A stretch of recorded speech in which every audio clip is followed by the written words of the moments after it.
Have you ever left a conversation feeling completely drained and then spent the next hour wondering why?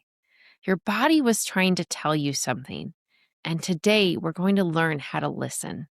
Welcome to Healing Beyond the Symptoms, the podcast that helps people discover the root causes of their health struggles and take back control with science, strategy, and self-awareness. I'm Dr. Leah Hahn, a chiropractor and functional wellness doctor who believes that true healing starts beneath the surface. So let's dive in. I want to start today with something that might sting a little, just gently. One of the hardest parts of healing, something nobody really prepares you for, is realizing that not everyone in your life is going to show up for you the way that you show up for them. And if you're someone who naturally gives a lot, who offers care and presence and understanding without even thinking about it, that realization can be really painful because you've been doing it for other people your whole life. And somewhere along the way, you started assuming that's just what love looks like. That's just how relationships work. But here's what I've come to understand, both in my own life and in the work I do. The people we surround ourselves with have a direct, measurable impact on your nervous system, and by extension, on your health, on your healing, on how safe your body feels on any given day. And that's not just woo-woo, that's neuroscience. And today I want to talk about it in a way that's actually useful, because understanding it changed how I think about self-care completely.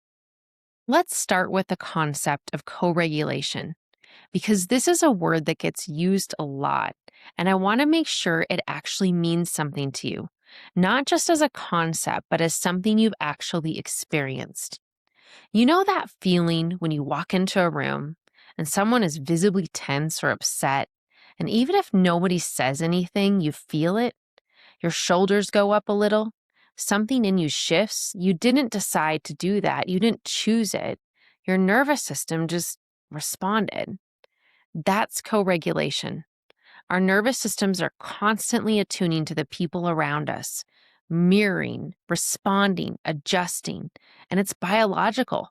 It's happening all the time, whether we're aware of it or not. And it goes both ways. Think about someone in your life who, when you're around them, you just exhale. Your body softens. You feel like you can be yourself. You leave the conversation feeling more like you, not less. That's a regulated nervous system helping yours find its way back to safety. That's co-regulation working for you. But the reverse is also true. There are people, and some of them we love deeply, who leave us feeling exhausted and edgy, or somehow smaller than we were before. And a lot of us have been taught to manage that, to push through it, to not make it a big deal. We tell ourselves we're just being sensitive. But your body isn't being dramatic, it's being honest. And that's worth paying attention to. Now I want to say something carefully because I know this can be a complicated topic. Some of the relationships that dysregulate us most are the ones we can't just walk away from. A parent, a partner, a sibling, a coworker we see every day. I'm not here to tell you to cut people out of your life. That's rarely the answer, and it's almost never as simple as it sounds. What I am saying is this. Most of the time, when a relationship is dysregulating us, we don't even see it clearly. It just becomes the background hum of our life. We think this is just how things are. This is just how I feel. We've adapted so well to the discomfort that we stopped noticing it's there. And one of the things I find most profound about this work is the idea that people can only meet us as deeply as they've met themselves. That person who isn't able to offer you the presence or the care that you need, it's almost never about you. It's about where they are in their own process. Their nervous system is doing the best it can, just like yours is. That doesn't mean you have to keep absorbing it. It doesn't mean you have to make yourself smaller so they're more comfortable. It means you can have compassion for them and still protect your own nervous system. Those two things can both be true. And the first step, as always, is just awareness, not action, not a conversation, not a decision, just noticing. How do I feel in this relationship? How does my body respond when this person calls or walks in the room or sends me a message? Does it brace or does it soften? Start there. I want to reframe self-care for a moment because I think we've made it mean something that it was never supposed to mean. Self-care isn't just bubble baths and manicures. At the deepest level, self-care is about learning what your nervous system actually needs and giving it that. It's about choosing as consciously as you can the people and the environments and the rhythms that support your regulation, not just occasionally as a practice. And we're going to take a quick break. This episode of Healing Beyond the Symptoms is sponsored by Body and Balance Wellness Center in Golden, Colorado. They know that real healing isn't about chasing symptoms. It's about uncovering the root cause of stress, tension, and imbalance. Their gentle nervous system-based care helps people release stored stress, reconnect to their bodies, and build resilience that lasts. If you've tried everything and still feel like something's missing, they may be the missing link. Learn more and book your consultation at bodyandbalancechiropractic.com. All right, and let's get back to the show. I think about a woman I've worked with, I'm going to call her Elaine, who came in carrying so much. On paper, she was doing a lot of the right things. She was a mountain biker. She loved to ski and run and rock climb. But what we discovered when we started working together is that her daily environment was keeping her nervous system in a constant, low-grade state of alert. There wasn't one big dramatic thing. It was just the accumulation, the relationships that took more than they gave, the constant need to manage other people's emotions, the way she never quite felt like she could put the weight down. And as her nervous system started to settle, as she started to actually feel safety in her body, maybe for the first time ever, she began to notice things she'd been moving too fast to see. She started recognizing which relationships left her depleted, how she could show up for others and then leave as her nervous system started to give her cues that she needed breathing room and space. She started making different choices, small ones at first, and that's how it goes. I love deep connection and deep conversations where surface level, small talk, super social situations can leave me feeling exhausted and depleted. You don't have to fix everything at once. You just have to start paying attention and recognizing what your own needs are. And from that awareness, you can ask yourself, what is one thing I can do to support my own nervous system? Not for anyone else, just for me. Maybe that's choosing to spend time with the person who makes you feel like yourself. Maybe it's choosing to not engage in the conversation that leaves you spinning. Maybe it's 5 minutes of stillness or a walk or a phone call with someone who genuinely gets you. Loneliness, by the way, is deeply dysregulating. I want to say that clearly because sometimes self-care looks like reaching out, not pulling back.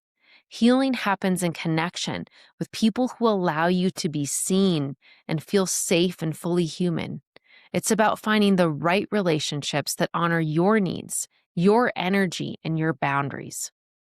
The last thing I want to talk about today is something that sounds simple, but is genuinely one of the hardest things I know. Keeping the focus on yourself.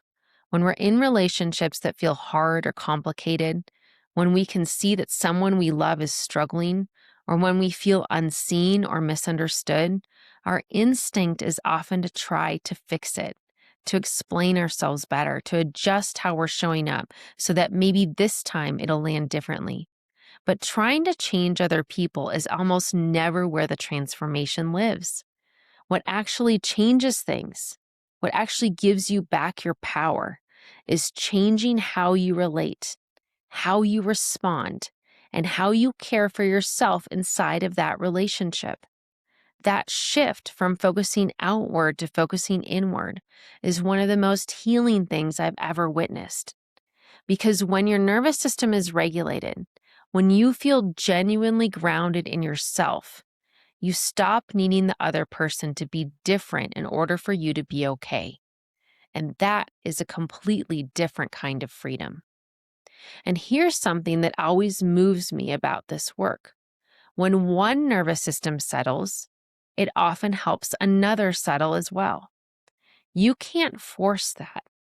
You cannot do it on behalf of someone else, but you can do it for yourself. And in doing that, you become a different kind of presence in every room that you walk into. And that's not selfish. That is profoundly generous. Here's what I want you to walk away with today. Start noticing. After you spend time with the people in your life, your partner, your kids, a coworker, a friend, just check in with yourself. How do I feel? Do I feel more like me or less? Your body always knows. Let it tell you.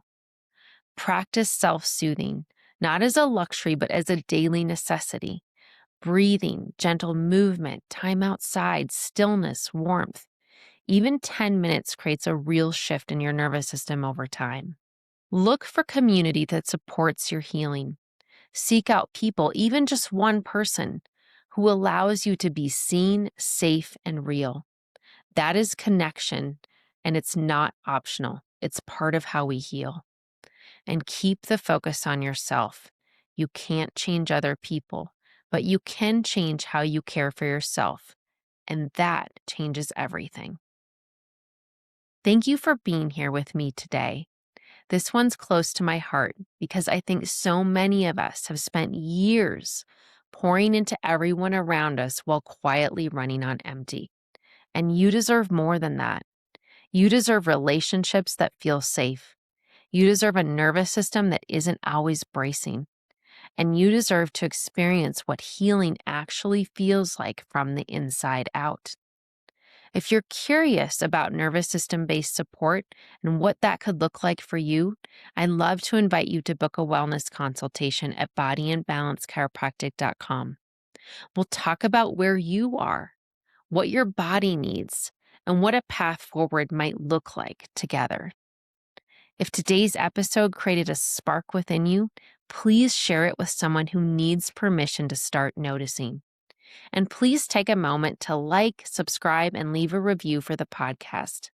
Your reviews help more people discover these conversations about healing, nervous system health, and living beyond the symptoms. Thank you so much for being a part of this community. And until next time, breathe deep, choose yourself, and remember, going where you feel safe isn't selfish, it's essential. Thanks again for joining me today on Healing Beyond the Symptoms.